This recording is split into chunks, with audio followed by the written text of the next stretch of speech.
to Tea, Talk, and Tourism. I am your host, Morgan Miles, and I can't believe that we're already at the season finale of our Sustainable Tourism series. We've been on a journey through Belize's oceans, forests, and wildlife. And today, we're wrapping up this season by celebrating something just as precious, our culture. This episode is all about safeguarding traditions, stories, and spirit that make Belize unique. Last episode, we were deep in the forest talking about terrestrial conservation. But today, we're looking at a different kind of conservation, the kind that keeps our heritage alive and thriving. To guide us on this journey, we've got a special guest. Please welcome Rolando Cocom, Director of the Institute for Social and Cultural Research at NICH. Rolando, thank you for joining us today. Morgan, it's a pleasure to be with you and to be introduced to you and the exciting lineup that the BTB has put together in this exciting series. Perfect. Well, let's grab our tea and dive in, why don't we? Yes. Well, I usually would prefer a lemongrass tea, but this peppermint is also very good. Oh, we'll make sure that next time we have lemongrass in. More sustainable, right? There you go. All right, Rolando. Let's start with the big picture. Belize isn't just one culture. We're this incredible mix of Maya, Garifuna, Creole, Mestizo, East Indian, and so many more. A melting pot, right? How does this vibrant mix shape how we approach safeguarding culture? Right.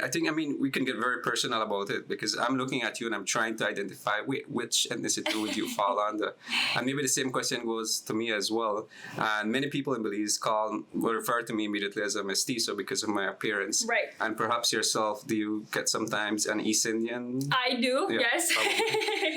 And so those are some of the questions that we always assume when we meet someone. And sometimes implicit in that is that we also make assumptions about the behavior, what they like to eat, what they would like to do, and so on. All of that plays a critical role in how Belizeans interact with each other. Mm-hmm. But of course, it also plays another important role in how we can build a nation of peace, right? And I think that's the work of NICH, the National Institute of Culture and History, is to say that we at NICH believe that we must have people being able to communicate with one another in their indigenous languages, in their local languages, and to be able to pass on this knowledge for the next generation that's coming. Yes, well, I love that. It's like we're all adding a different kind of color to this big, beautiful tapestry, right? And it makes preserving each piece just feel even more special. Right. So let's just give context for some persons who may not be fully aware about Belize's cultural diversity. We can first think about the Maya ethnic group, which is really three subgroups to that: the Yucatec Maya, the Mopan Maya, the Quechua Maya. We can then think about the Creole cultural group, the Garifuna cultural group, the Mestizo, and there's all these intermixture between them. You have people born of both Creole and Garifuna parents, and what do you call them? They're defining themselves, or Maya Mestizo, children and offsprings and citizens. And of course, we have a whole host of other minority groups in Belize, the Mennonites, Central American descendants from Central American wars of the region, and now being part of this exciting melting pot. I think as much as El Salvador claims pupusas as part of their national food, I think that's part of my weekly staple. And so those are the exciting features of Belize. I think to recognize that we have a diverse population and that we are sharing each other's heritage. Very rich I really culture enjoy and heritage. I agree. So now let's talk about who's on the front lines of protecting our culture. Communities play such a big role, right? So what about the youth? How are they getting involved in keeping our traditions alive? Right. Young people are critical as to how we can safeguard this rich cultural heritage. And more we are seeing young people become activated and interested in hosting festivals. Amazing. Just to give you one case in point, there's a dynamic group in San Antonio, Cayo. They put together this concept of this festival called Another Beautiful Day in San Antonio. So it started with a group of about 5 or 8 young persons, male and female, with an initiative to say, let's bring back culture to our village. And that has spun off into at least, I think, 5 editions of that festival and has grown exponentially.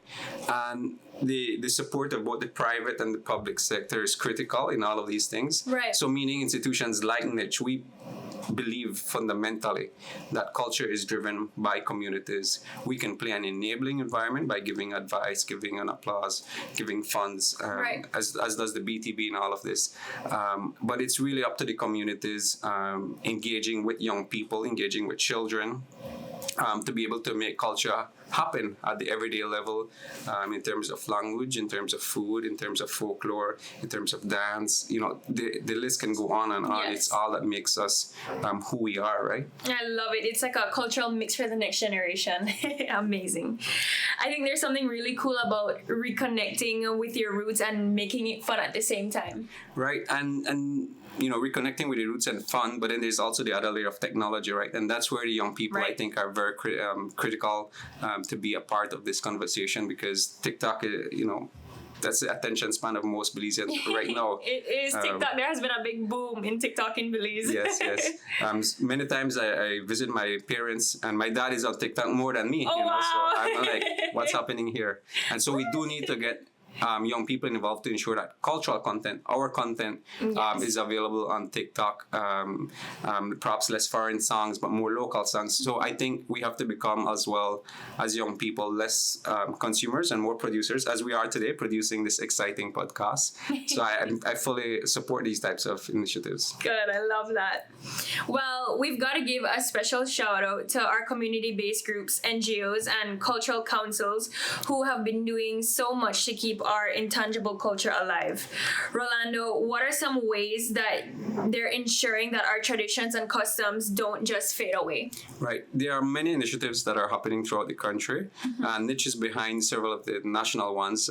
We work hand in hand with the national councils, the cultural organizations like the National Garifuna Council, the Northern Maya Yucatec Association, and the list can go on and on. And our main goal is to put together a calendar that involves the community, involves young people and children.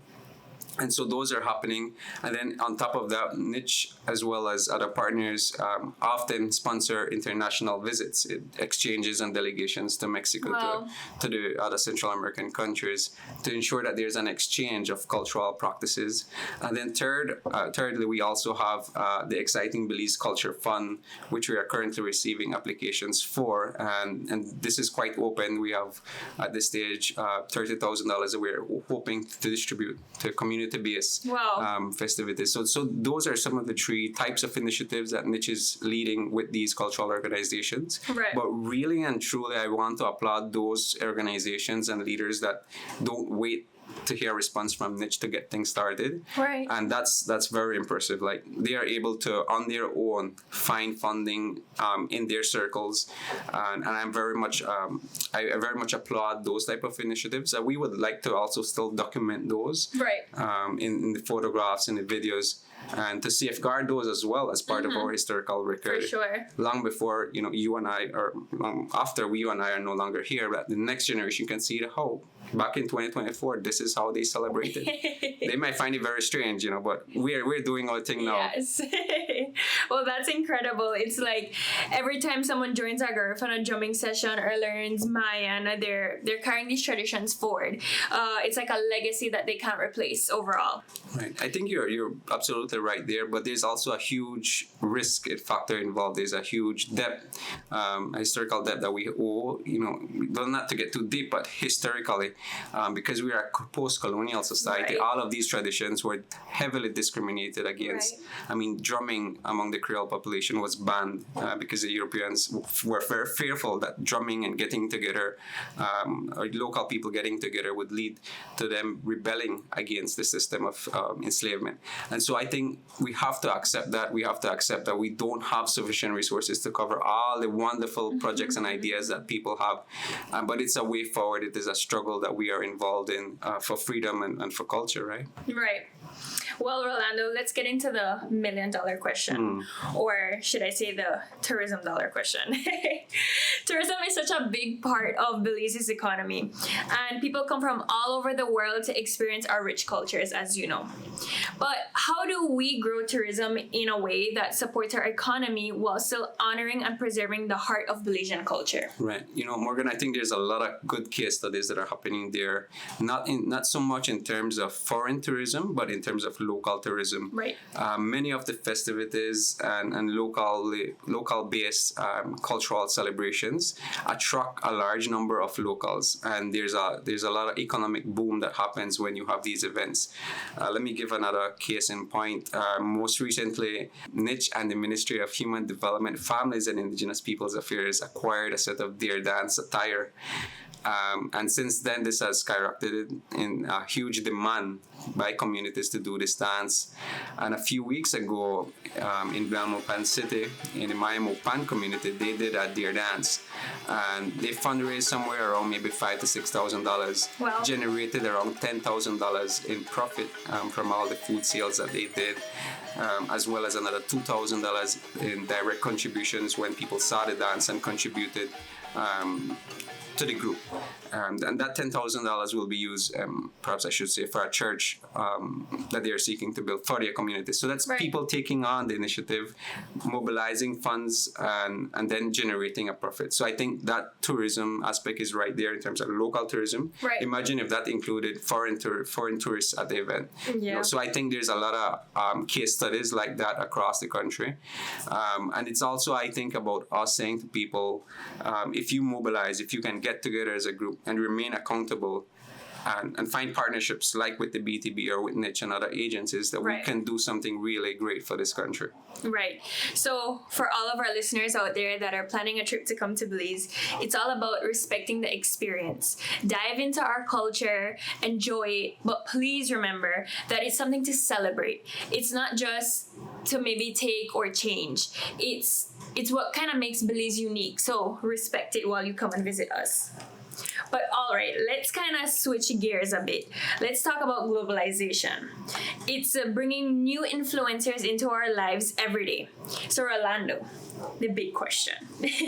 Do you think that globalization helps or hurts when it comes to safeguarding Belize's culture? Well, the verdict is still really out there, right? We know that we've faced a lot of pressures in terms of the products that we're now, we have easier access to outside products versus local products. And so we know that there's a lot of risk involved. We do recognize that. But I think it's also an opportunity.